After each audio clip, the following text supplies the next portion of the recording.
speech I'm about to give today is a speech I've tried to give 5 times. All 5 times it's been cancelled at different universities. So one time I was even in prison to stop me giving this speech. The most recent time was York University. I was invited to give a speech on free speech, ironically. It was cancelled. Because it was cancelled, I've been invited here today by citizens of York who still want to give me an opportunity to have my free speech. So today I'll give the discussion that they tried to stop. And to the people who tried to stop it, rather than going to 250 students in York University, this will now be played to hundreds of thousands of people around the world. You failed.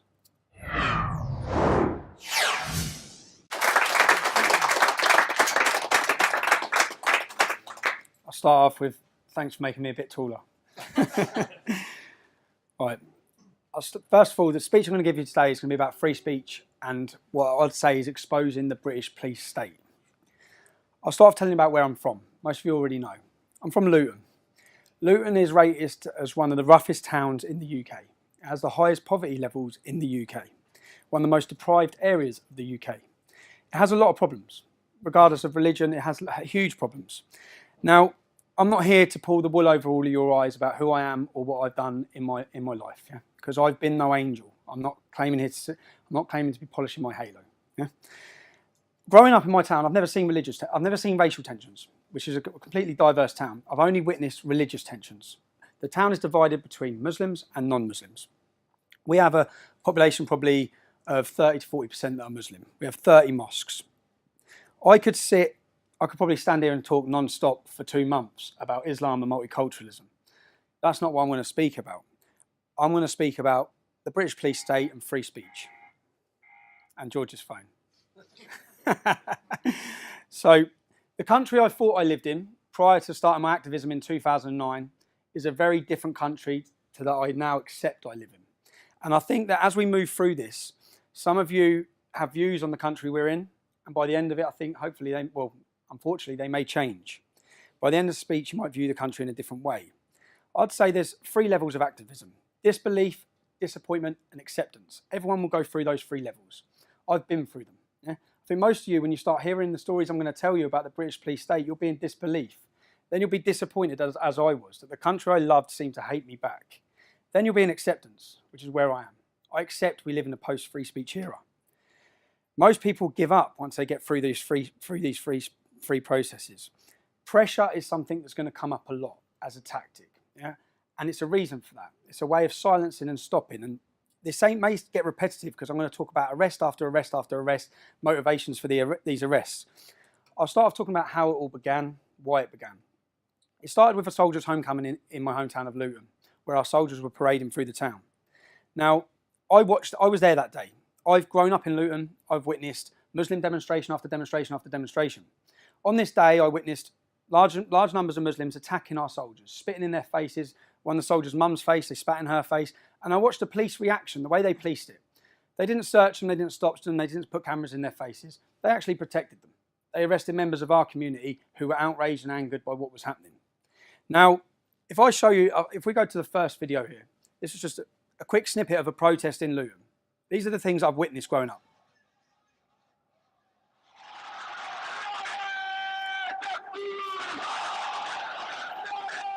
This is thousands and thousands of Muslims. And the reason why I'm doing this is to show you the comparison of why we felt angry. These men, many of them have got faces covered, some have got balaclavas. Translated, what they're saying is about killing the Jews. Yeah? Killing the Jews. Marching through the city centre, kill the Jews. Okay? No opposition from police. Nothing. So, in response to the soldiers' homecoming parade, I organised a demonstration in support of our armed forces. Now, the police tactics on that day, bearing in mind I've seen the way they police their community, we were kettled, we were stopped. There'll be a little video here now. Hands in pockets, feet. I remember having to take my shoes off in the town centre. The police locked us. They locked our community in. My auntie had to piss in the street. She had to urinate in the street because they kettled us in for 3 hours. Now, these are tactics that would never happen to Muslims. It would never, ever happen to them. They would not use this against them. So it became more at the start about equal rights and unfair treatment. That's what really electrified everyone, was how are we being treated like this? My friend this day, I have a friend called Isaac, his picture, a little black lad called Isaac, lost his front teeth, a police officer on a horse, walked past, and there's actually a video of it, went past and smashed his teeth out. All we're trying to do is support our armed forces. So their tactics from day one. So when we've done this first demonstration as the United People of Luton, straight after that, police raided 14 houses. One of the houses was mine, my mum's house. This was the first time, there'll be many times, this is the first time they went to my mum's house. They went on public order charges. Now, if I stand here and scream, yeah, they can arrest you for public order offence. That's all it was. They fabricated these charges. They went to 14 people's houses. They picked people from each estate, pretty much, yeah? And that's a tactic to install fear. When they went to my mum's house, we had another demonstration planned a week later. I wasn't at home. I've stayed away until the next demonstration. I've gone to the next demonstration.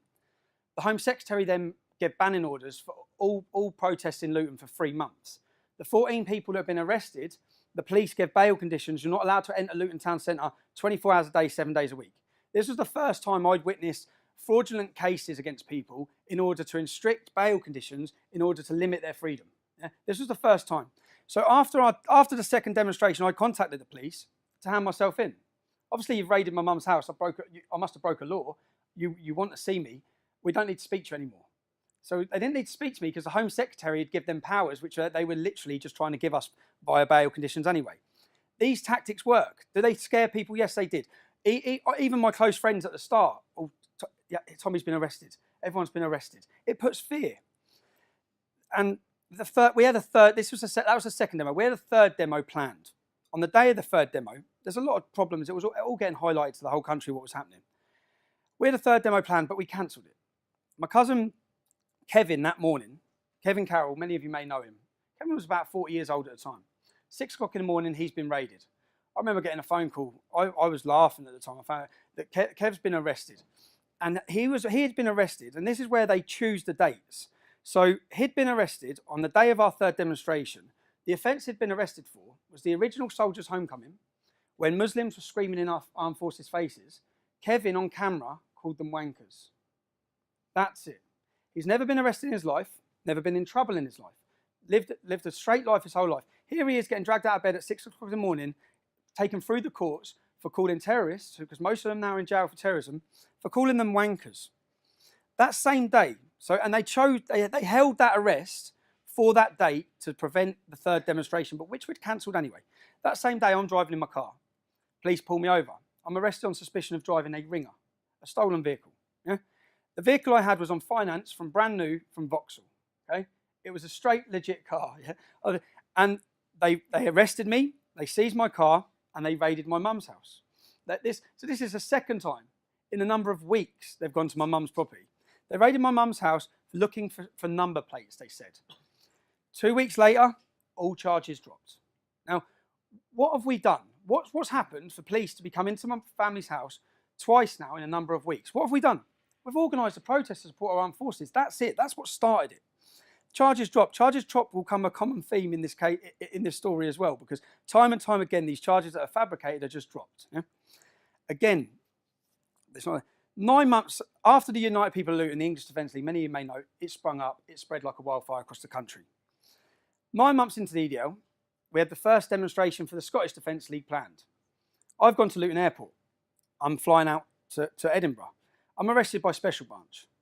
I'm held by Special Branch on a charge of criminal damage. I'm then taken to a police station. 30 police officers have come from Yorkshire.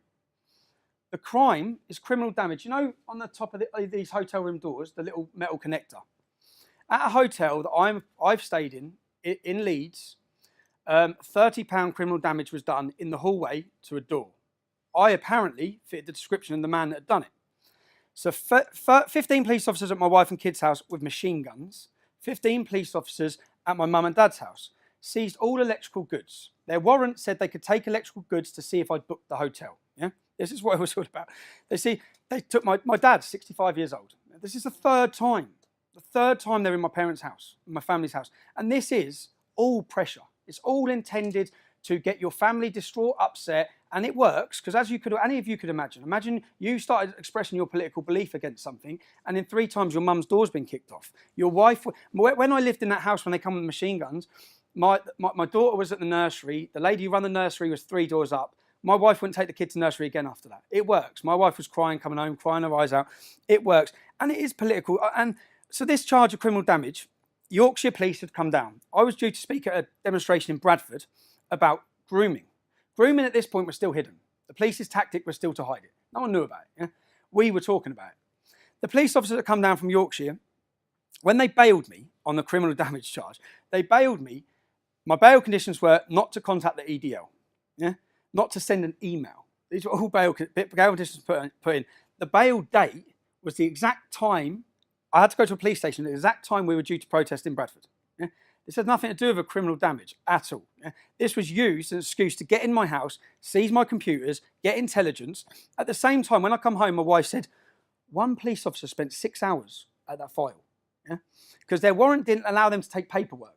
So instead, what they did is I had files which were all to do with my properties and businesses, where one officer wrote everything down. So I thought, what are they doing then? I was confused with what they're doing now. 3 weeks later, once the demonstration had passed, charges dropped. Yeah? So is that okay? No, for me, no, it's not. You've raided my house, you've scared my family, you've intimidated us, and then you've just dropped the case, completely dropped the case. I put a complaint in through the IPCC, the Independent Police Complaints Commission, asking them how you got warrants into my property, how you were able to do this. What turns out, and what I said, I made allegations against the police. I said, I believe it's politically motivated. I believe the date you've chose to arrest me is because I was joining the Scottish Defence League. I believe the bail date you've chose to give me was to coincide to stop my political activism. I believe all of these things. They've admitted all of them. When this goes out online for the Rebel TV, you'll see all the evidence, yeah? They accepted it all. Yeah, you're right, we did. It was illegal. Our officers will be sent on training courses. This will be done. And it's like the knock-on effect. I don't think, unless you're, no matter what side you're on, when you're getting raided and the effect it has on my mum, on my parents, on the embarrassment on the family, and then just to be dropped. And this was the 3rd time in 9 months. 3rd time they've kicked the doors off. We continue. I come out. If you want to go through YouTube, you'll dig up. As soon as I got out of the police station, I'd have made a video about this. Everything I'm saying will correlate, and there'll be evidence and videos to tell the whole story the whole way through. 3 months later, boom, my door goes in. 6 o'clock in the morning. By this time, I've become publicly known and a target. People want to kill me for what I'm saying, for speaking the truth about Islam. 3 months later, doors go in. I run down. I was quite relieved to see the police because I wasn't sure who it could be. When I saw the police, it was a Luton police officer, and the first thing he said is, "I'm sorry, Stephen." I said, "Don't be sorry, you've got your orders." He said, "We're taking your wife." And I'm even getting emotional if you think about it. So they arrested my wife, who was 6 months pregnant at the time. I'm getting now. Sorry, I'm embarrassing. Yeah. She was 6 months pregnant. She went for an 8-hour interview.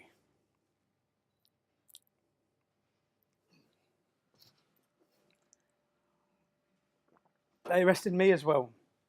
We were arrested on tax evasion and money laundering. My wife sat a 6-hour interview where she was told she was looking at 7 to 8 years in prison. When I come out, she was broken and begging. The cases were from this, they froze my assets. At the time, I had 2 businesses. I had 7 properties.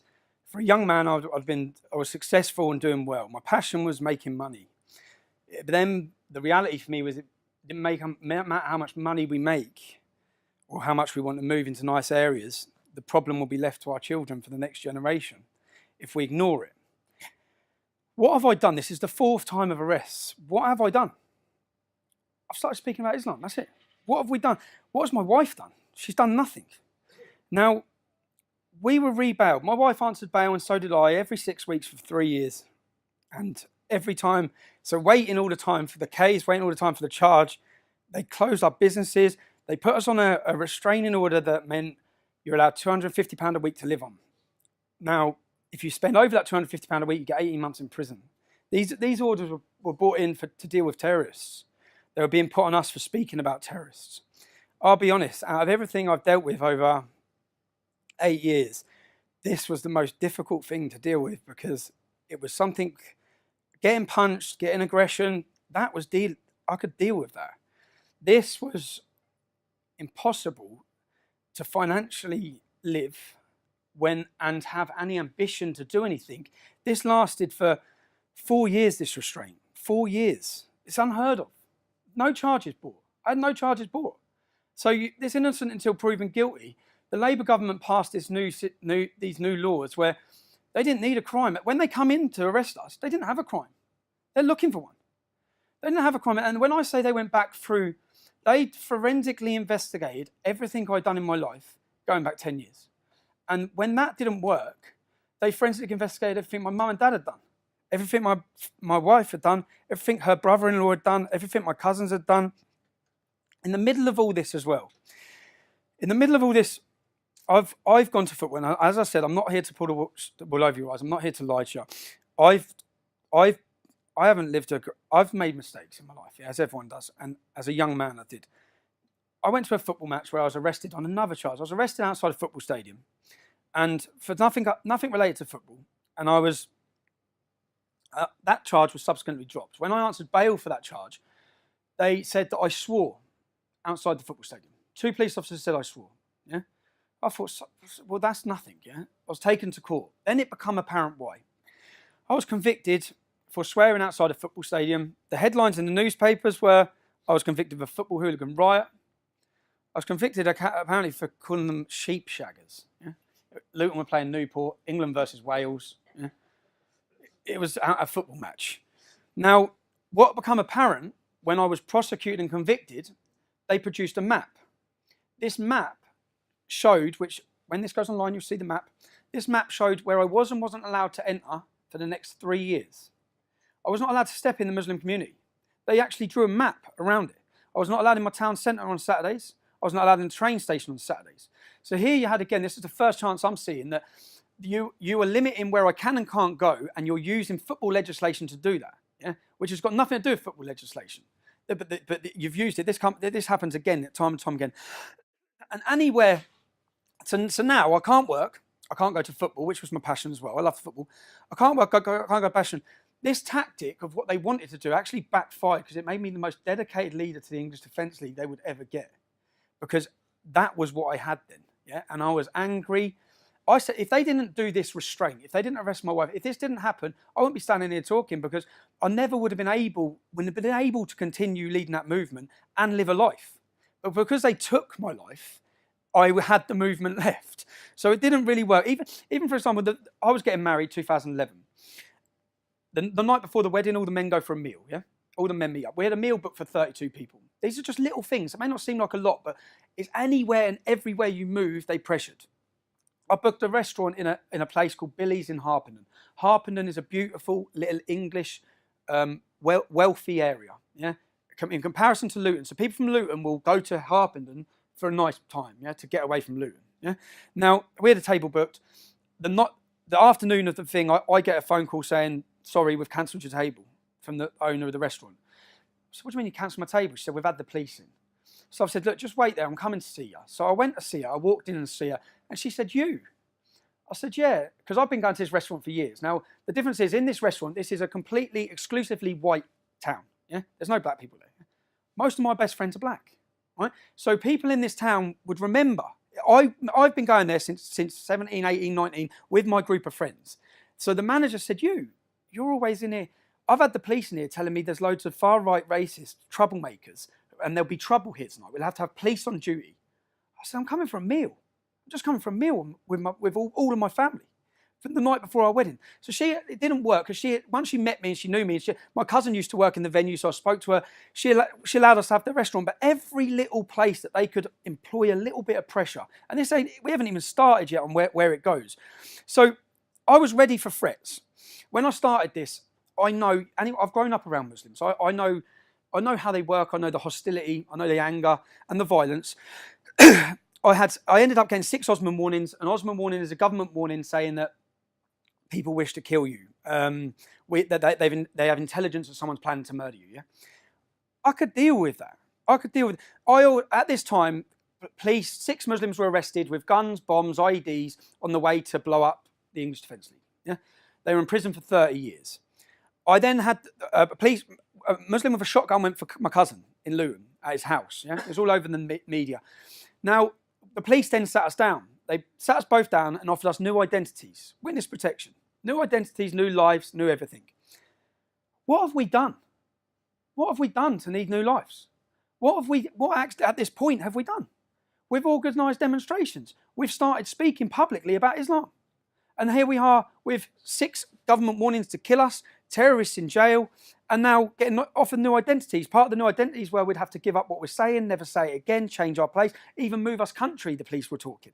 Yeah, this is all pressure building, all pressure in it. Now, just before this, in 2010, what they managed to do as a government, as a plan, as a state, is make our voice and what we're saying a fringe extreme element. That's what they managed to do. Yeah, that's what they were trying to do. In 2010, I had a meeting set up with the third biggest PR company in the world, who had contacted us, who had meetings set up in New York to meet members of Congress.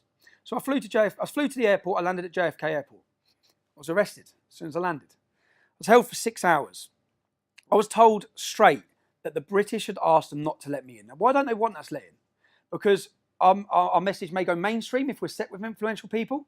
They're managing. No one who's influential in this country will sit with us, will listen to us, will talk with us. The political correctness is that powerful. It's a different story in the States. If we're talking the truth, a politician will sit with you. So that's where we were at. We were going to meet members of Congress. They stopped us. 2011, I thought, and the whole way through this, to be successful or to get anywhere, we had to be prepared to do 2 things: get killed and go to jail.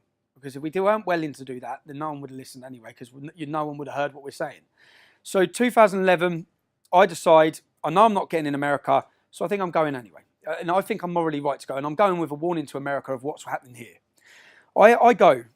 I get in on my friend's passport, insanely enough, on September 10th. I get home. 6 weeks later, I'm arrested by British police. I'm remanded, instantly remanded, into Wandsworth Prison. Now, in comparison, there's one Muslim in the UK who has used their sibling's passport twice to try and join ISIS.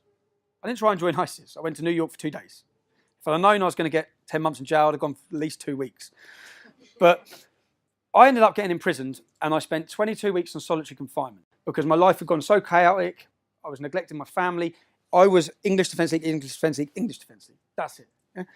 And then I had a chance and a time to think about the effect it was having, where we were going, what we were doing. The movement changed on the outside whilst I was in prison. I'd fought for years to keep far-right elements out. They were welcomed back in. I then had a time to evaluate. I'd made a decision during that prison sentence. And the reason why I talk about this prison sentence is because to get around their laws, because you're only allowed to spend 28 days in solitary confinement because of your mental health issues. Yeah. What they did is every 28 days, they moved me from one solitary confinement prison to another. So I went from Wandsworth to Bedford, Bedford to Woodhill, Woodhill to Wandsworth, Wandsworth to Wayland, to get around the laws for what they were doing. Yeah? Now, when I was in Woodhill prison at this time, for me to walk from here to there, for me to get taken out of my cell, they locked the whole place because they were fully aware he'll get killed. Yeah, because our prisons are like radical training camps for Muslims. Now, I had a visiting room where my wife would come and see me. I was the only man in it. It was twice as big as this. I felt like Hannibal Lecter. Yeah? But I felt safe. Which is what mattered. I felt safe because I knew no one was going to get to me. I then come out of prison. I've made the decision I'm leaving the English Defence League. Lee Rigby's killed. Lee Rigby's murdered, which changed everything again for me. It changed everything for me to think, now we need a reaction, okay? And I organised a charity walk.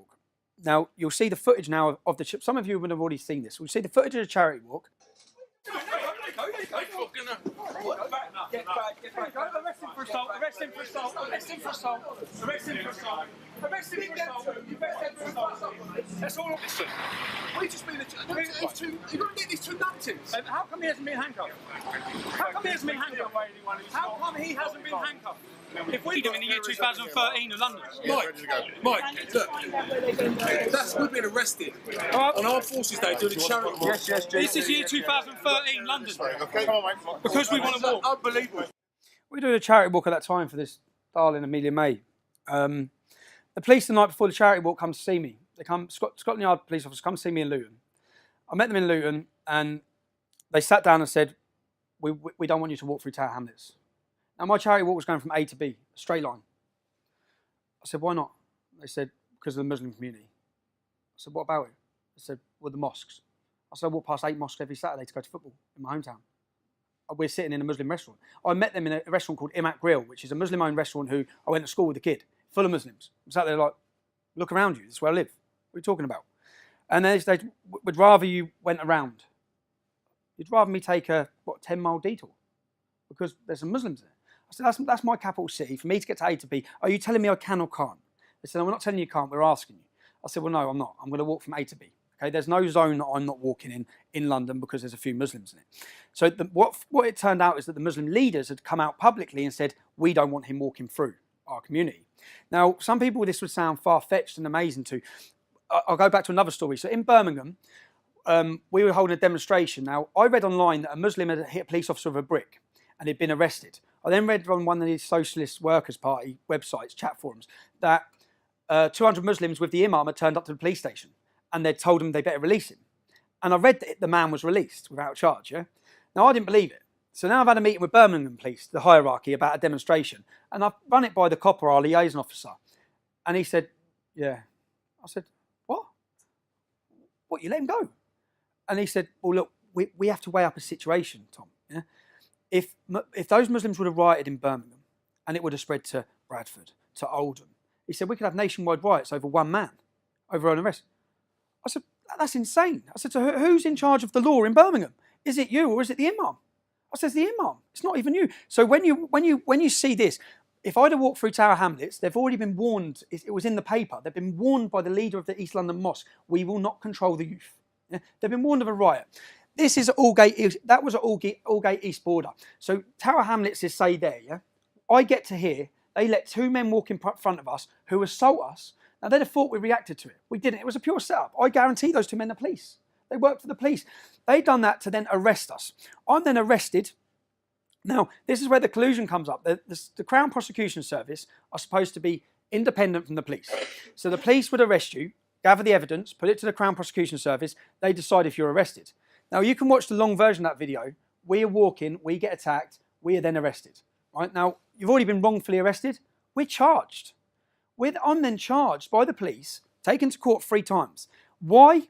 Because as soon as I was charged, the police gave me bail conditions not to enter the borough of Tower Hamlets. I spent over 6 months not being allowed in the borough of Tower Hamlets. The minute those conditions were released, what I said is that the police are creating, at this time our argument was you're creating a Sharia zone for people who oppose Islam. You're creating a zone that we're not allowed to walk through. And as soon as my bail conditions were off, I said, I'm bringing the English Defence League to Tower Hamlets. Yeah? But in response to it, I organised a demonstration to go to Tower Hamlets. The Home Secretary, our now Prime Minister, they imposed conditions saying we weren't allowed in Tower Hamlets. We went to the High Court. Even at the High Court, the police put the charges against myself. We went to the High Court, and their argument was, which they admitted in court, we're not worried about the English Defence League. Yeah? What we can't control is the reaction waiting for them. So what we're going to do is we're going to limit your freedom, what you can say, where you can protest, when you can protest, because mob rule works. Yeah? Unfortunately, it works. They're going to smash everything up. They're going to write, we can't do that. I'm then arguing, it become an argument about the police. I'm then arguing the police saying that after this demonstration, I'll come on my own and protest in Tower Hamlets if I want to. I won't bring the English Defence League. I'll come on my own. Straight after that demonstration at Aldgate East, I was arrested. I was arrested and charged because my speech went 6 minutes over the allotted time. I was then given bail conditions not to enter the borough of Tower Hamlets. So all of these tactics of keeping cases going, of fraudulent arrest, is all to limit where you go and what you're doing. Right, I'll show you another video now. So I had, bearing in mind, 6 weeks prior, Muslims have been arrested in a car with guns and bombs on their way to kill and target us. I get a phone call from my family saying there's a car full of Muslims following us. Yeah, and my family would have been spotted. I took my kids to a party in Luton. I walked in the party, I saw the ginger convert, Roger Ibrahim Anderson. He calls himself Ibrahim Anderson. I grew up with this kid, yeah? He's now in jail for ISIS terrorism. Now, I walked in, I saw him. He was on his own with his kids. I'm with my kids taken to a party. I looked, nothing happened. I thought, sound, he's with his kids, I'm with my kids. 10 minutes later, when the other dad said, mate, you need to look outside. I've looked outside, there's about 60 waiting up. Big bearded mullahs, So then 6 of them have come in. I've gone into the kitchen when they've come in. I've given my kids to the woman and say, look after my kids. I've gone into the kitchen. I was trying to find something to protect myself with as they come in. Police have come from everywhere. Yeah. So from this, they've seen members of my family. Yeah. They're then following the members of my family weeks later. I get a phone call saying that they're following this. So I said, oh, I'm on my way. So I'm in town. I jump in the car. I'm racing 100 miles. I'm racing as fast as I can to get to the road. I come screeching into the road. When I come screeching into the road, they're all standing outside. And then you'll see a video now. You'll hear the Muslims are all there. Play the video. It's hard to see because it's on old camera. You can see all the silhouettes up here. They're all shouting, come on, come.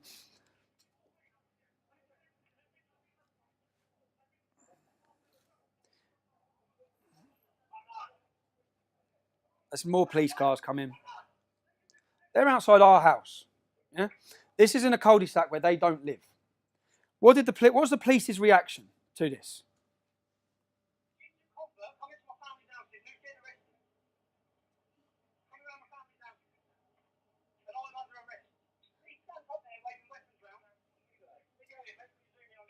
They arrested 3 of my family. I was held for 36 hours. They got an extension. Now, I'm thinking, 6 weeks ago you caught someone on guns and bombs. This is the same group, yeah? What were they coming to do? What did they have on them? So I'm sitting there thinking, I wonder what you found. I get through to my police interview and I ask the police officer, what did you find? Straight away, what did you find? What did you find? She went, what? You haven't even searched them, have you? You didn't even search them. Have you arrested them? They were not arrested. They were not searched. In the end, there was about 20 of them. We were held. Now, this just shows the pure double standards and lesson. And when she said, why would we have searched them? I said, I told you, they had weapons in their hands, standing on the grass. That's how blatant they are. Yeah, they don't care. They had weapons in their hands. And they said, well, we didn't know that. I said, I know there's a video because my neighbour was videoing it. I know there's a video of me telling you that. Yeah, they went and raided the house looking for the camera. They went to the neighbour's house. So I come out, make all this public. Next, so bearing in mind, when they arrested me and my wife, we've been on bail conditions for 3 years. I'm charged. They didn't charge my wife. I'm charged. I'm charged with tax. I'm taken to court.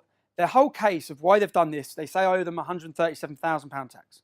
That would mean me not paying tax on about 300 grand, wouldn't it? I did have a business that was turning over quite a bit of money at the top for those few years, yeah? It took 20 minutes in court for me to produce, for the evidence to be produced. I owed them not a single penny. Bearing in mind, they've closed my businesses. They've destroyed my shop. They've destroyed everything we're doing. And then within 20 minutes, we got not guilty. After this, I'll explain the mortgage case. I then had a mortgage case where I was charged with mortgage fraud. Between me and my wife, we had 7 mortgages. What they did is when they had nothing against me, after 2 years of my investigation on me, they started targeting my family all around. Cousins, they've done the nans, they've done one of my family members for not paying tax in 2006 on things sold on eBay. Yeah? Everything and anything they could find. Yeah? My brother-in-law was charged. His case was that he got a mortgage, self-certification mortgage. Any of you bought properties, you'll know. Years ago, it was encouraged. You're encouraged to say you earned more, really, as long as you put a big enough deposit down. Now, my brother-in-law bought his first house. Bearing in mind, when we were arrested, this all happened 5 years before. The house was bought. It was sold 9 months later. The mortgage company were paid. No one lost a penny. Yeah? This was the mortgage fraud they arrested my brother-in-law on. But they tied me to it because I'd lent him a deposit at the start. Yeah?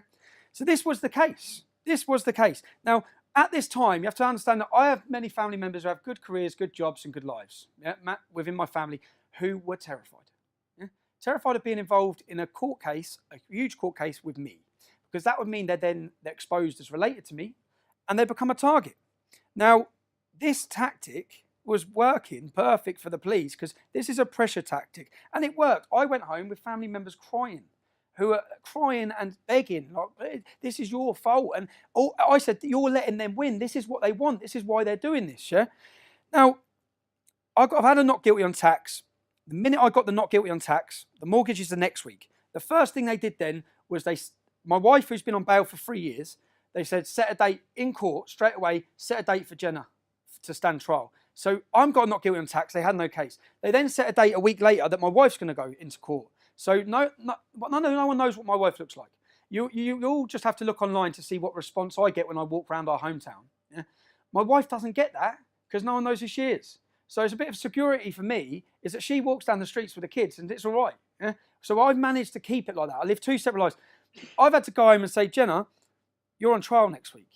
Yeah, the 3 years you're on trial next week. The media's going to be there.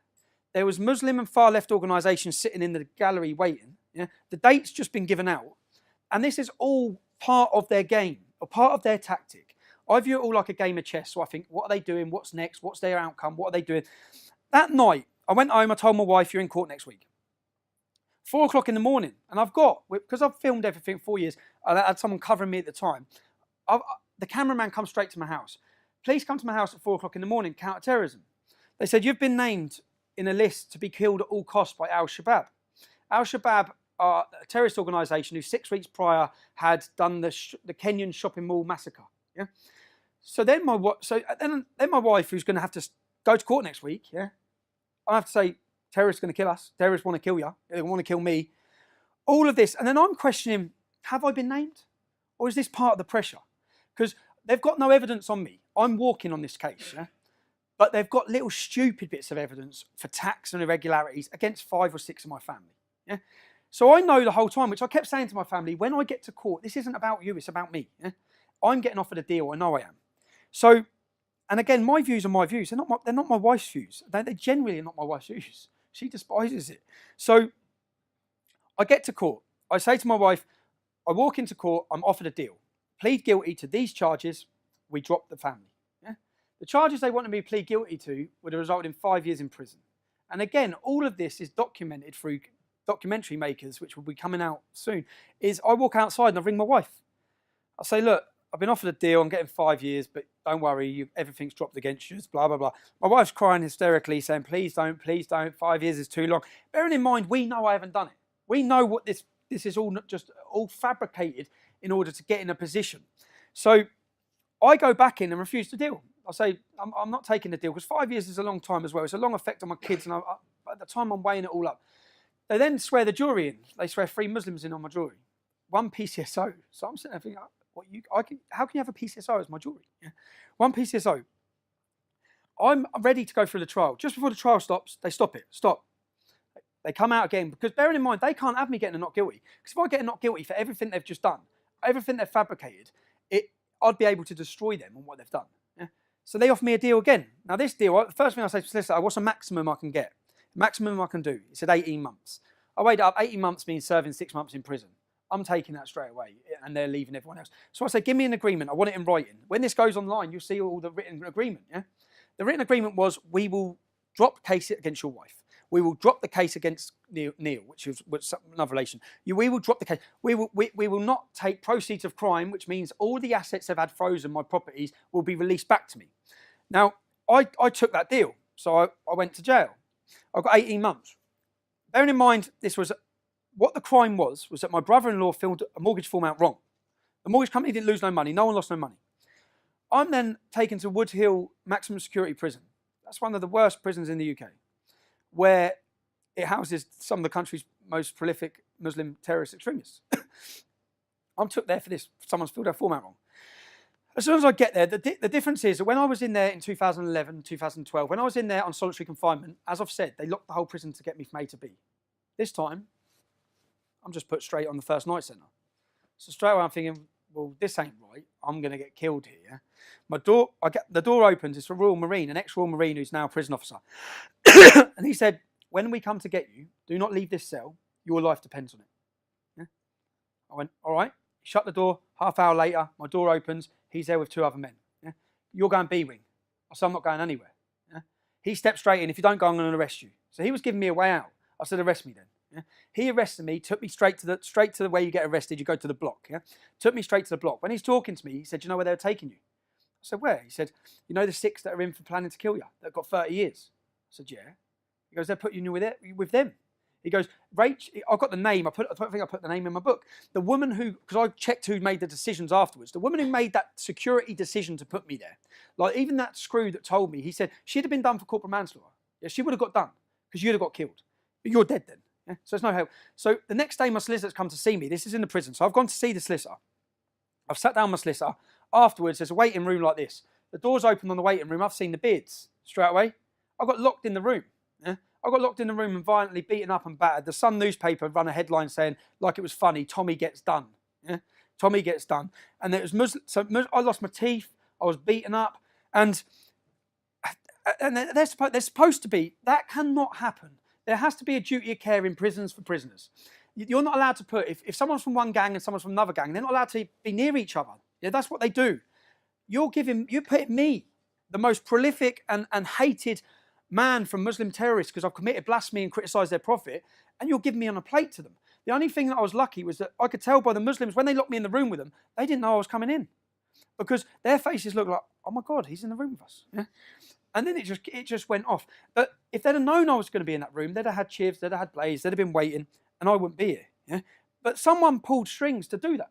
Someone pulled strings to put me on B-Wing. Someone pulled strings the next day to put me in there. Someone had to, it can't be explained, and I'll get onto other prison sentences where exactly the same happened. I'm then taken to Winchester Prison, luckily, because by this point, my family on the outside are contacting MPs. There's a campaign on the outside to try and keep me safe from people complaining, and contacting across the country. I was getting letters, legal privilege letters coming in, where people were sending letters to their MPs, going to their MPs, saying what's happening to him in there. Yeah. So then I was moved to safety of Winchester Prison. I say safety. I still have a few problems, but there's not as many Muslims in that area of the country because it's a local Cat B. Now I was in there, coming to the end of my sentence. I get a visit. Which I think is a legal visit. I sit down, there's two men, younger than me, smart, dressed in suits. We're from a secretive organisation based in Scotland Yard called the Met Intelligence Bureau. Yeah? The Met Intelligence Bureau, and what are your plans when you get out? Because when I left, I made it public I opposed the far right. They were trying to sell this to me that if you help us, if you want to do your country a service, then you will be helping us by uniting the right. Yeah? Uniting the right. When you get out, basically, we want you to unite the right. We want you to get close with Britain First. We want you to work with Paul Golding. We want information. We want this. Be their grass. Yeah? Be their informant. They want their words. We want control of the anti-Islam reaction. So if there's a terrorist attack, they want control. They want to stop any, which we are going to see in this country, unfortunately. They want to stop any far-right attacks, yeah, by uniting it and having their man at the top. Yeah? So I said, so hold on. I shouldn't be here. You've terrorised me to stop me leading the EDL. A doesn't know what B's doing, yeah? And now you're asking me to help you. I said, and stupidly, they said, well, what are your plans when you get out? And stupidly, I explained, you've froze my assets. Now, when I get out, luckily, I've had 7 properties. Yeah? I had them when I bought them all when I was young. The market went well.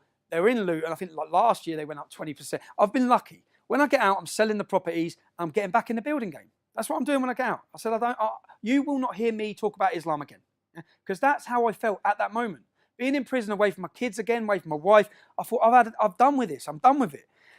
I then get out of prison. I'm walking out of prison, I get a licence. My licence conditions, bearing in mind I'm in jail supposedly for mortgage fraud, my licence conditions are not to contact the EDL. So EDL got to do with a mortgage fraud.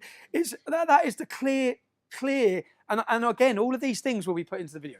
It's clear that this was a political case. It's clear that everything that's happened is political. I then say to my probation, my friend Paris Okai, he died of a drug overdose at this similar time. Yeah? And I want to go to the funeral. And for this funeral, there would be 1 or 2 people going that were EDL. Now, if I associate with EDL, I'm recalled. So I said, there's going to be EDL people there. You can't go. I said, I can't go because I can't. It's mortgage fraud. This is the thing, the little things. I've then rang my solicitor because my assets, which I've agreed already in a legal documentation that I signed to go guilty, that you're releasing all my stuff. Yeah. I then contact my solicitor and say, I still can't use banks. I've been out of jail a number of weeks. My assets are all still frozen. What's going on? My solicitor receives contact from the police, and I've got the letter saying I now have to pay them £325,000 or I do 4 years in jail. Yeah. And I said, how can they do that? Because what they're saying is they opened up a proceeds of crime criminal lifestyle investigation. But I've pleaded guilty under an agreement that wouldn't happen. Yeah? Because otherwise I wouldn't have pleaded guilty because you didn't have a case. At this time, we will not charge Jenna Lennon. At this moment, charges will not be brought against Jenna Lennon. That was the one word, at this time. So that was at this time. We're no longer at this time. I'm like, What? So you can now you're trying to take. So they've added up the equity in the properties, and we're taking it. That's it. So we're taking it to court, and we're taking it, or you do 4 years in jail. I get a phone call from MIB, who saw me in jail. Yeah? Agree to work with us, Tommy. This financial problem goes away. Yeah? This is the dark side of a state. I hear Jihadi John, yeah, and I heard Cage saying he was persecuted, they targeted the family, they done this. They probably did. Yeah? And it hasn't made me go cut people's heads off. So there's no justification what it's made him go and do. Yeah? I've never felt anything like that. Yeah? But I fully understand where we're going with the deep levels that the security services will go to get people in positions. Because what happened then was I went to court to argue, how can you do that when I pleaded guilty? The judge actually sided against the police on 325,000. He then decided to take 125,000.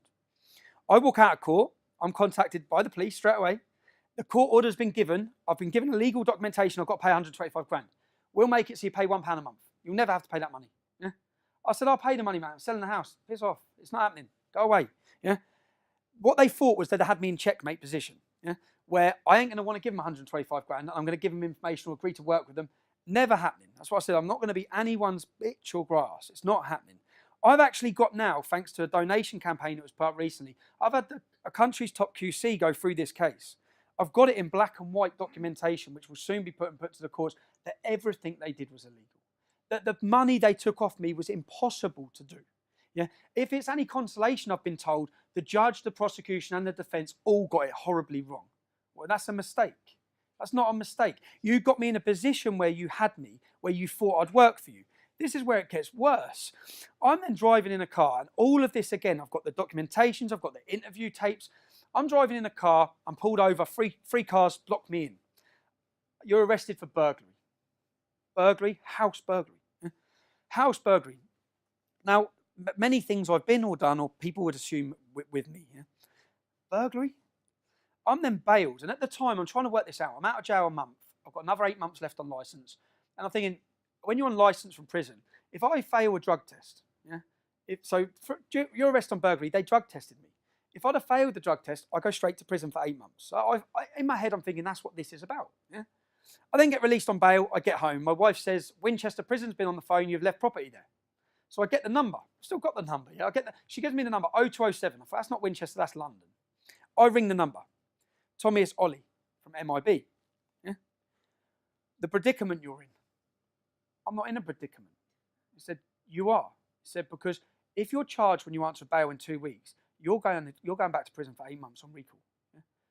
So, and if you're charged, what do you think the media stories of this is going to be? You're going to be recalled to prison on burglary. I was, to be honest, I cried my eyes out. I sat there and said, what am I meant to do? What am I, at this point, what do I do? I spoke to my wife and I refused it. I spoke to my wife and said, now, in 2 weeks' time, I'm going to answer bail and I'm going back to jail. And for certain things it's not like just going to prison. I'm going into the most hostile environment. It beats going in the Millwall end anyway. So, probation. I didn't have a meeting with probation. This has all happened. I'm invited to talk at Oxford University. So I tell my probation clearly, this is my moment to tell. I'm going to tell them everything you've done. I'm going to tell them about the Met Intelligence Bureau. I'm going to tell them about your licence conditions, your not letting me go to a funeral. I'm going to tell it all. Yeah? And my date's picked to go to the Oxford University. 4 days before I'm due to go to Oxford University, I take my children swimming, I get home, police are waiting. I'm recalled to prison. The reason they gave, someone tweeted me saying they're going to rape my mum. Their name was 1488 Hitler.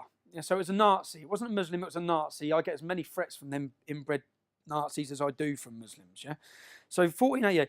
So he's going to rape my mum. Now my response to that was, he was looking for me, yeah, in Luton apparently. I said, you don't need to look for me. 10 o'clock in the morning, this is where I am. Yeah. So I went there.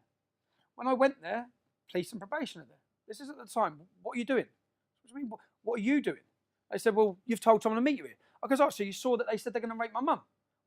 I've given you 300 threats to kill my family. You've not arrested one. Why am I going to come to you? I said, I'm not going to wait till someone turn up at my mum's house. If you want to find my mum's house, it's quite easy to do, yeah, through the system. So I've gone there. So I was warned that she said, you can't be doing that. I said, well, you need to do your job then, yeah? They then used that. They held that. 4 days before I'm due to talk, I'm recalled because I sent that tweet. No threats, no violence. They said that I put a risk situation where if the man would have turned up to attack me and someone would have tried to prevent it, I've risked that situation whilst on licence. So anyway, I'm recalled to prison. I'm standing there. The police officers, again, every time I've come into dealing with police officers, they've been good. Yeah? It's not them. It's not the. I always say this. Anything. I don't have anger against British police. I have anger against the people pulling the strings. So I've explained to the police officer my experiences in other jails. Can you take me to Winchester?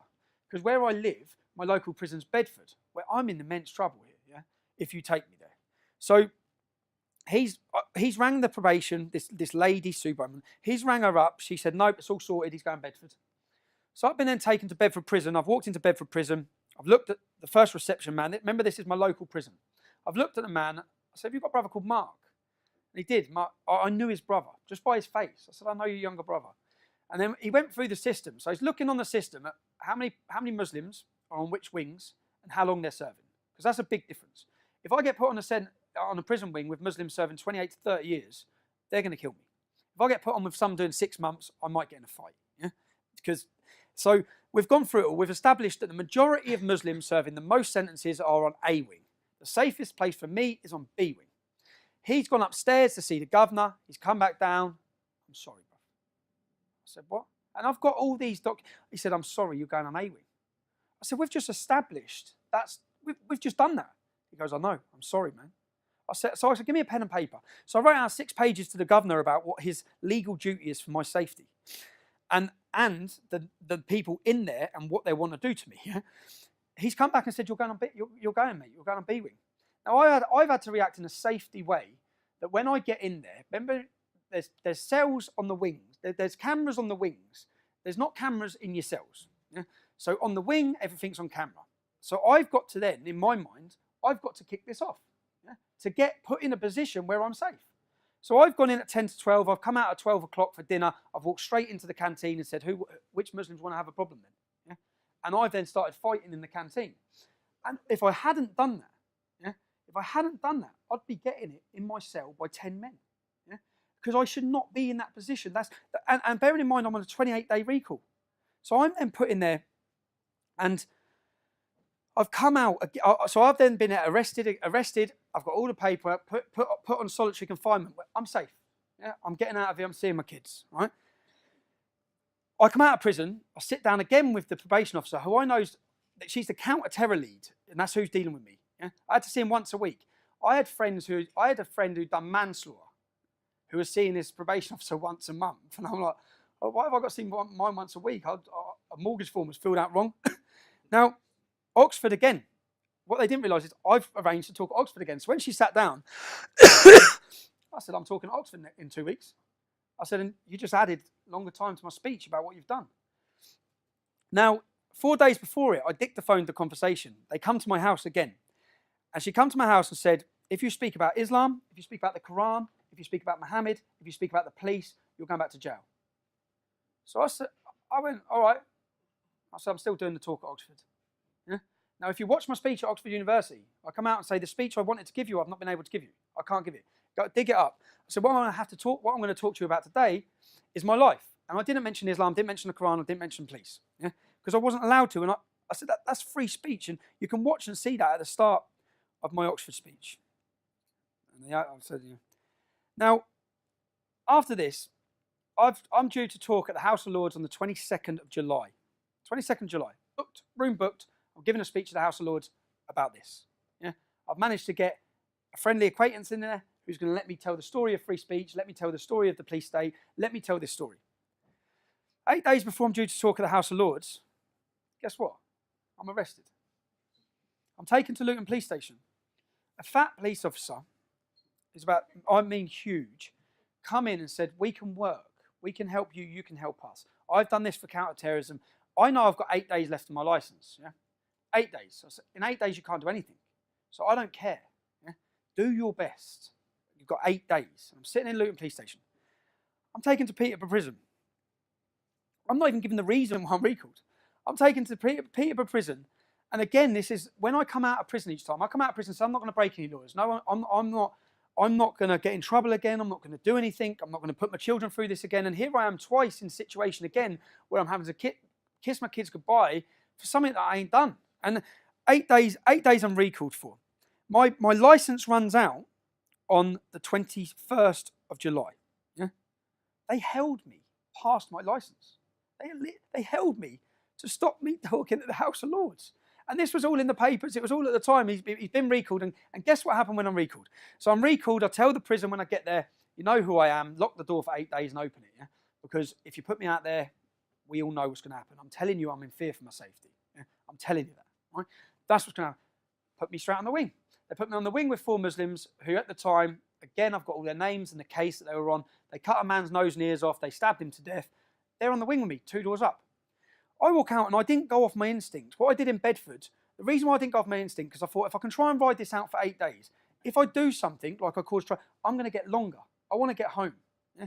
I'm then standing on the wing and a white lad comes up to me, puts his hand over his mouth. He says, "You're going to get done with boiling water." Yeah? In prison, they put boiling water with sugar, throw it in your face. It's called napalm. Takes your skin, takes your face off. Yeah. So I said, "All right, who's going to do it?" There was a Somalian kid at the door. He said, "The Somalian." I'm then looking, where's the boiling water machine? Where's the boiling water machine? I don't give the man a chance. Yeah.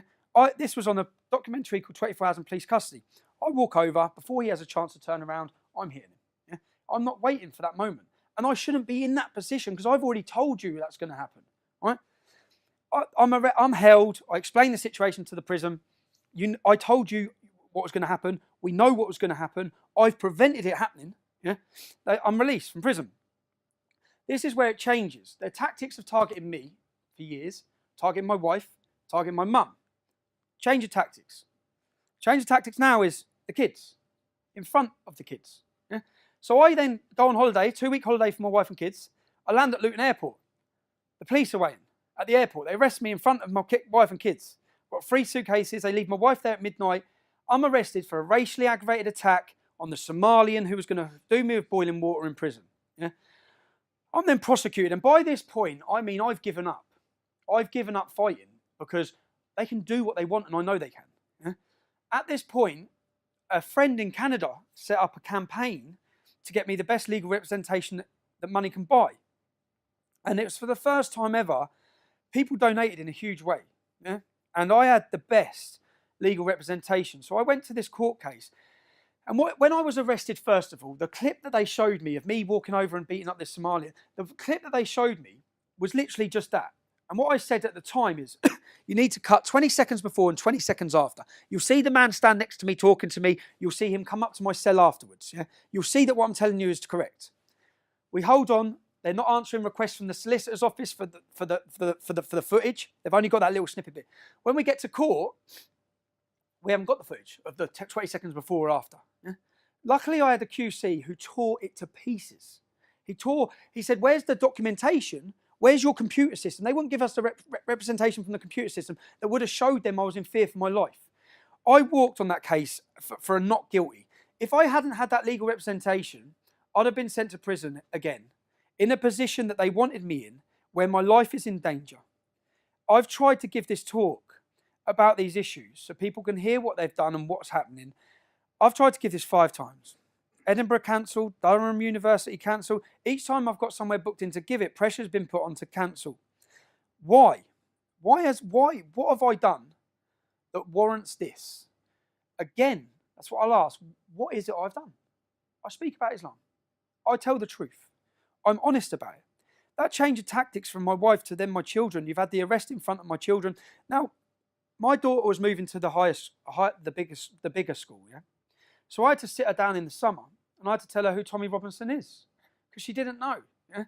She's never heard of the English Defence League. So I sat her down and I went through saying, "Darling, when you go to big school, people might mention this, they might mention that. They might talk about me going to prison. I've been in prison." It's all news to her. She thought I was working away. Each time I went away, she thought I was working away for the prison sentences. I'd ring her every day. Even when it was building up to Christmas, I said I was helping Santa to my young kids, and I'd say, "What do you want made?" And I'd get the present that they wanted made, dropped there every week. So then I'd say, "Did you get it?" So they were thought it was all that. So I've had to then say, "Look, I've been in prison, darling, but you have to understand that I didn't do anything to be in prison. that warranted me being in prison. Now, that must be hard for a child to understand. The next video I'm going to show you is from Cambridge. I've gone to Cambridge with my children. Is that the next video? I'm not having an interview. I've already told you. So you're telling me what? I've told you already. Yeah. Are you going to leave? So hold on. Are you going to leave immediately? I'm with my children, and you're telling me I have to leave immediately. Are you going to leave? What? You're going to get a Section 35 dispersal notice. Okay, we'll give you a 35 then. Tell me for what? I'm with my children. I'm with my. Hold on. Hold on. I'm with my children. Stop! Get that thing in my face. I'm not being interviewed by you. Right. Tell me. You tell me why. You tell me why. No. You'll get it on the form. It'll be explained to you. Tell me why I have to. I'm going to get a form down. Tell me why. Listen, No, officer. When I'm take that camera up my face. I'm not being interviewed. This isn't Crime Watch. I'm with my children. Yeah. You're telling me I have to leave. Yeah. Why? Why? Because there's likely to be disorder. Get off my hand. Don't assault me. Tell me why. Tell me why I have to leave. Stop shouting at me. So tell me why I've got to leave. It'll be explained to you when you get yourself. How are you drawing a jurisdiction to where I do and don't go with my kids? Tell me. Tell me the reason. Shush! I'm trying to talk on my radio. Hold on, you've told me I've got to leave. Just trying not to take your hand away from him. He's touching my hand. I'm minding my own business. I'm minding my own business. You've come off the street to where I'm having a private drink with my family, and you're telling me I have to leave. Can't hear you, mate. I can't talk. We're upstairs. Tell me why I have to leave. Mate, you know this is ridiculous, yeah? You're from Luton. You know this is ridiculous. Tell me why I have to leave. At the end of the day, the boss has authorised a Section 35. But we've already cleared it. Why? I'm with my kids. You haven't cleared it with the boss, have you? I'm with my children. Decision, mate. What sort of law? You're going to drag me down the street without what sort of law in a free country tells someone where they can... Mate, so the decisions be made locally. What sort of law tells a man with his children he has to leave a city? What is that about? Right. What is that about? What is that about? Freedom, democracy, Britain. What's that about? Quite simple. I should be. Do you want me to explain it? Tell me why then. Tell me why. The situation is, because of the lessons we've learnt in the past, we know that if certain groups stay within the city, I'm then with it my causes children. violence. Okay. I'm with my children. Unfortunately, a city I'm with my manager family. makes no difference. Same Why rule doesn't for it? everyone. Because if we It's make not the same one rule rule, for everyone. don't shout. There's loads calm of people down. from Luton If in you want me to explain it to Yeah. you, then I will. But you're going to keep it calm. Yeah, go on then. Situation is, because of the fact that there's going to be a likelihood of violence if a group stays here from this match. You really think me and my 3 children are going to commit violence? Tell me the truth. What I'm saying is, do you think that? Listen, What you're behaving now says yeah. Well, no, because you're coming up to me and my kids on a day out. You're being I'm with aggressive. No, You're you're being aggressive. coming up to me. Finger at my face, so you'll get Don't hit my yourself hands. arrested. Don't hit my Going, hands. you'll get yourself You're arrested. hitting my hands. You're pointing in my face. You've come up to me. I'm with my family in a pub. You've come up to me. Look at the scene you're making. Scene I'm making. Who made the scene? Go outside. I'm with my family. You're going to get arrested in a minute. Why am I going to get arrested in front of my kids? So you want to arrest me in front of my kids because what? Listen, you're going to talk yourself into I'm not this. talking myself into it. I'm trying to be reasonable. You're not being reasonable. You're telling me I have to leave the city. I'm with my family. Yeah. Why? Tell me why. It's already been explained. No, go on, why? I'll explain You think why. me and my children are committing violence? I think there's likely to be. Look at the way you're behaving. Tell me. Look at the way you're Well, no, behaving. do you know how many people from this pub are in Luton? Why have you come up to me? Pardon? Why have you come up to me? You're part of a group. No, I'm not part of a group. I'm with my 3 kids. What group am I part of? You're with a group of people who have been identified as potentially being involved in violence. Are you for real? Yes. My daughter is 5, my son is 7, and my daughter is You're 9. not setting a very good example to them at the moment. You're not. You're meant to be a British police officer. Who are you serving and protecting? Who are you serving and protecting here? Shouting at me. Who are you serving In and a minute, protecting? a form's going to come. You're going to be given it. If you stay, you're going to get arrested. Who are you serving and I protecting? haven't got to answer this. Chris, This is not who an are interview. you serving and This is protecting? not an interview. Your job is to serve and protect. Who are you serving and You protecting? don't need to tell me I've seen my job. Place is gone. He said, the other Luton I'll be where he said we're going to have to go. Who are you serving and protecting? I'm not playing this little game with you. It's not right? game, mate. It's I'm in- out with my children. You're I'm going to out be with my given a children. dispersal notice. I've explained it to you. I'm not doing it again. When the officer gets here, you get the form. If you stay, you get arrested. It's as simple as that. I'm the area manager for a security company. Oh, yeah. The group that you're throwing out have been in the Prince Regent today with their children. Yeah. Caused no problems at all in there. They come in here, spoke to my head of security. He's saying that they've not Shall I have a chat with you away from this side? No, away from you. Come and talk away from this side. Why? You're filming. Because you don't want people hearing the truth. I don't want to talk to No, you. you don't want to anymore. hear. You're being No, stupid. she's telling you. Like, she's telling you she's seen my family all day. say that. Mate, what are you doing? Say that. My 3 kids are here, bro. Don't say that. So what are you doing? What are you trying to square up to me then? She's telling him we've been in here all day. Yeah, sorry. boss.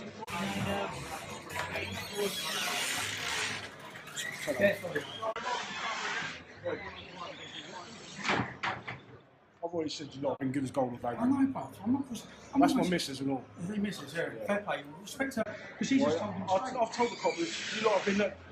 No, he's been sound as a pound, mate. You lot haven't been any trouble. I know. No aggravation whatsoever. Even your friends, I don't know if they were your friends at the time. They're not friends. They're not friends. But they've been no trouble either.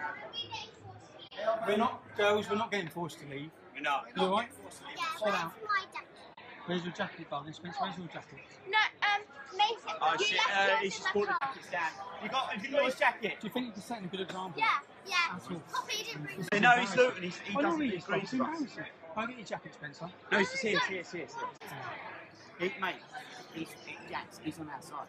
I'm on the side. You know, you've got to go one side.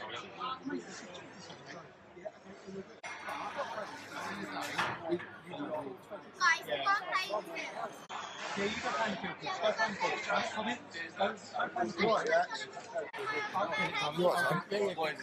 See you later. See you later. Yeah, I will do. We'll have a beer next time. Yeah? Sorry for bringing the kids out. We're not allowed to.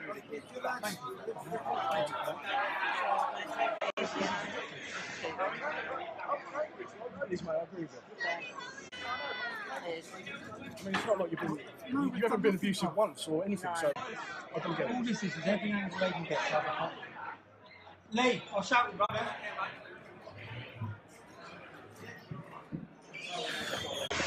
Am I getting the section 30? Section 35, yeah. I'm getting section 35. Come outside, we give it to you now. Do you want to give the children a section 35? Pardon? Do you want to give my kids a section 35? No. You're going to arrest my kids? You'll get arrested if you carry on. It's not What do you mean I'll get arrested? Who's got 35? So we're going to get an escort of 5 kids to the station. 5? Look how many police officers there are here. I'm out with my 3 children. I'm out with my 3 children. I'm out with my 3 kids. 3 kids. Embarrassing, lads. I understand you've got a job to do and you've got a boss, but you must be embarrassed yourself. You must be embarrassed yourself. Us 3 and 5 I'm out with, kids we're to a out with our station. children. We've caused no problems. It's embarrassing, lads. All time, what I should do. You ready, kids? Come on. All right? Let's go. You get over there, did you? Let's just go. You get over there? Yeah. Yeah? That's all right. Yeah. Come, girls. All right? Down. Don't I'll get your tissue.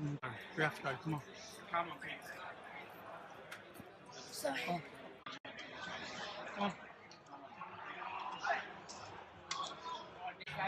No, we've got 5 kids with us, so obviously we're causing loads of trouble and we've got to get out. So. Look at that. It's a fucking joke. Take care. Oh, look, he's even following us now. Follow us all the way as well. Mate, go home. Kids, come on. Come on. Come on, darling. This is what happens when we go to move away. You want to come? Oh, I'm filming it. Get it now and get over. Telling them, Mum, we've got it's very bollocks, isn't it? No idea, darling. Darling, my daughter's crying her eyes out now, lads. So so you're following us. You're following us. You're shouting. You're making my daughter cry. Go away. We're making sure that you stay They're safe. scared. Right, okay. Because of We're you. following you. There's no way out of that. You think we okay? need safety of Because food? we're Go going to away. escort you. Macy, darling, come here. Come here, darling. It's all right. Come here, sweetheart. It's all right. Girls, it's all right. Come here. Come here. Come here, sweetheart. Come here. Girls, come here.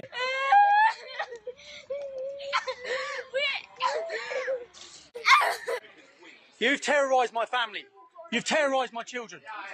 You have terrorised my children. No, you've terrorised my children. Stop following us.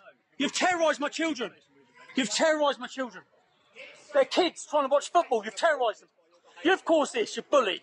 You horrible bully. Who's swearing? Who's swearing? If someone come up to you with your kids, if someone come up to you on a day out with your children and told you, if someone come up to you with your children, get arrested, yeah, in front of my kids, of course you would, you horrible. Why are you following us? Go away!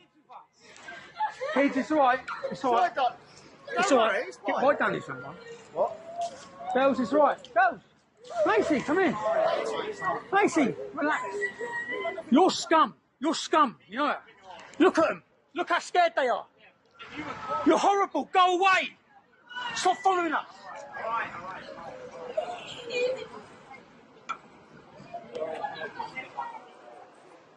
Oh, keep me down up here. Keep me down up. I can film you as well, mate. So. My daughter's crying her eyes out now, lads. So no, you're following us. You're following us. Katie, Katie. Katie, stop, come on. Come here, darling. Come here, sweetheart. I'm in a restaurant with 3 of my children, with my 2 friends and their children. Police officers have come. You can watch the longer version of that. The links will all be put online. They come in and said, we're ordering you to leave the city. Leave the city now or be arrested. In Cambridge. Why have I got to leave the city? What do you mean leave the city? What sort of law is that? I'm having a Saturday with my kids. Yeah? Are you going to leave the city? We're going to arrest you. So I think, I don't want to get arrested in front of the kids. I'll leave the city. So I walk out to leave the city, then they follow us with the camera. Then they follow us with the camera. My children become hysterical and scared. Yeah? I said, you're scaring my kids now. Right? My youngest tried to run. The car nearly hit her. Yeah? That's only when they stopped. They were following us. You can't stop us following you with a camera. Yeah? Now, this is, again, a tactic that it hasn't worked. Nothing's worked. Nothing's stopped me. Nothing's stopped me talking. I think some of them will be scratching their heads, whoever's pulling the strings, thinking, how has he done that? How has he survived that prison sentence? And how is he still rabbiting on? Yeah? But my daughter, my eldest daughter, who I've already explained all these things to, she said to me the next morning, Daddy, I get it. I said, what's that, sweetheart? She said, the police. Because she's witnessed it. Yeah? And the next time I took my youngest to a Luton police, I took him to a Luton football game after this. When we went past the police, she grabbed my leg screaming and crying. Yeah? I haven't done that to her, they have. I've shielded my family, my children from everything that's happened, even from my politics. I don't speak to my children about Islam.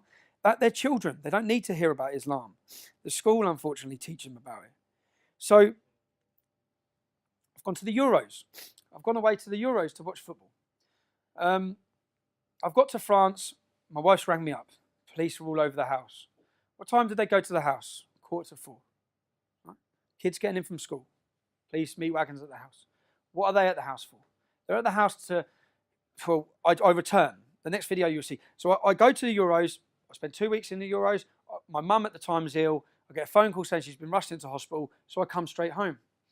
I come home from the Euros, and you'll see this video now, if you can do that. The video, yeah, this one. But basically, I've been ordered by the UK Football Policing Unit Yeah. to serve you the summons. To come to my house like this with my fucking kids up. Listen, You take the fucking piss. Listen, I understand. This is bullshit. I know, You come to I know. what's the need for you to come dressed like that to my house? I understand. What's the need for you to come dressed like that to my house? Get out of my house. You've given me the sofa. Get out of my fucking house. Thank you. You take the piss. Get out of my house. Thank you. Get out of my house. You come to my house, it's bullshit. You've been summoned for Yeah. court tomorrow I morning. don't give a shit what I've been summoned for. for- I've for done nothing wrong. I've done nothing Yeah. wrong. If I've done nothing wrong, what's the need for you to come to my house like that? I know you're upset. Upset? Your fucking kids are sitting up there looking at you. The kids Fucking... don't want to hear it. I do. Well, what are you here for then? Have a go at me. What are you here for? Don't want to hear it. What are you here for then? I know you're upset. No, I'm not calm down. They take the piss. There's no need for you to come dressed like that to my house when I've done nothing wrong. Other than to intimidate me and give harassment to my family. That's why you're here. That's why you're here. Calm down, Steve. No, how can I calm down? I've done What are you here for? a football ban and all that. I've done nothing wrong. He's back now. I've done, yeah. So, yeah. So You would have tried to explain to him. explain to me. Why are you coming to my house? Why are you coming to my house dressed like that? No, all right, tell Because my kids will cry every time they see a police officer. Hey, because of what? What have I done? But we I have don't had know. this discussion before. You're not supposed to come here in uniform. You're not supposed to be here in uniform. For the safety of our family. The Not for the safety, because No, it is. you know my kids will be crying every day thinking, what the hell are the police at our house for? And I've done nothing wrong. I've done nothing wrong. Steve, I'm only You could have come dressed like that and no one says a word. I'm only taking You your can't this. go to court tomorrow. Now, I'm angry, yeah, about that when they come to my house. The crime, there was no crime. There's no crime. They're not saying I committed any crime. So they're coming to my house again. That's twice. So they've already been there when I was in France. They're there again to arrest me. They give me a court order for the next day. I go to court. What they're basically saying is that my presence My presence can provoke a reaction in a country with a Muslim population, with tensions. That was their argument. In France, there's tensions. My presence there could provoke a reaction. Yeah? Not that I've done anything wrong. So what they then want to do, and this was orchestrated by the Football Policing Unit, which is a section of the Home Office. Yeah? It's not a separate police force like Bedfordshire Police. This is the Home Office. This is the government. Yeah?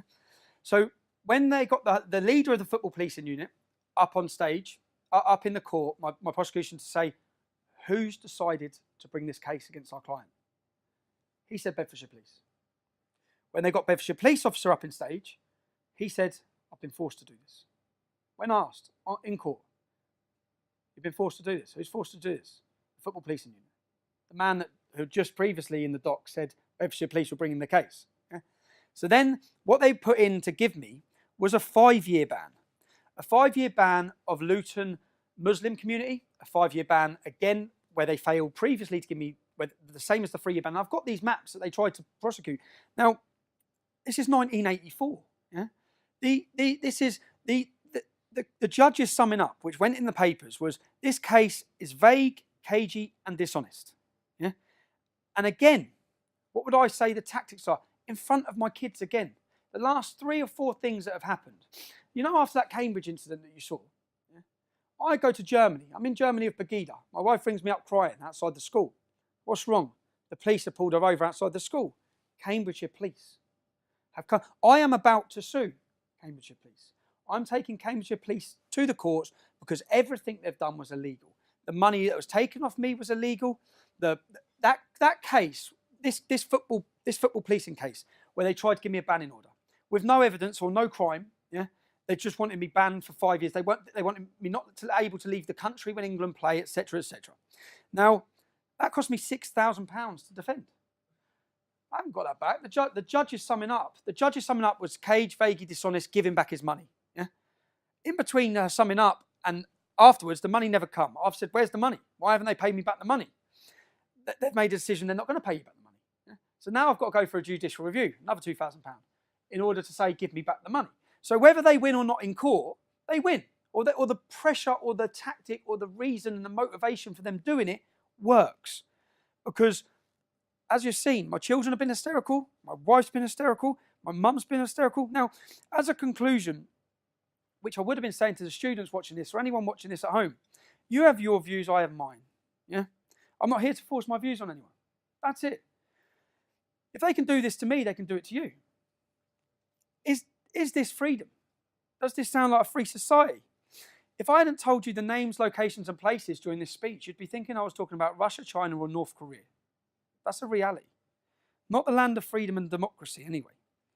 So just to recap on it, the pressure that the police state, which is what it is, the police state, the untold raids, the fabricated cases, the prison sentences, the constant non-stop harassment, the maps telling where you can and can't walk. What? And I've seen all this happen to other activists now. This isn't just happening to me. Yeah? What have I done to deserve that? Telling the truth. I've expressed my free speech. I've showed an opposition to jihad. And unfortunately, at a time we're at now, I've been proven right time and time again. Everything I said was going to happen has happened. Everything we predicted would happen. All the problems we've seen are now being seen on a national, international, global level. And to be judged, I always say history judges people. I don't care about a politician or a journalist judging me, because history will judge us. And history will judge us as the truth tellers. History will judge us on the right side. I'd issue this as a warning to anyone watching, whether you be in America, Canada. The problems I'm talking about and what's happened to me are on their way to you. This isn't going to get better, it's going to get worse. I don't want sympathy. The reason for my speech is not sympathy. The reason for my speech and to get this and so people hear it is I don't want to watch an English man stand there in 10 years and give the same speech. Thank you for letting me talk. If you like that and you want to see more, click like and subscribe.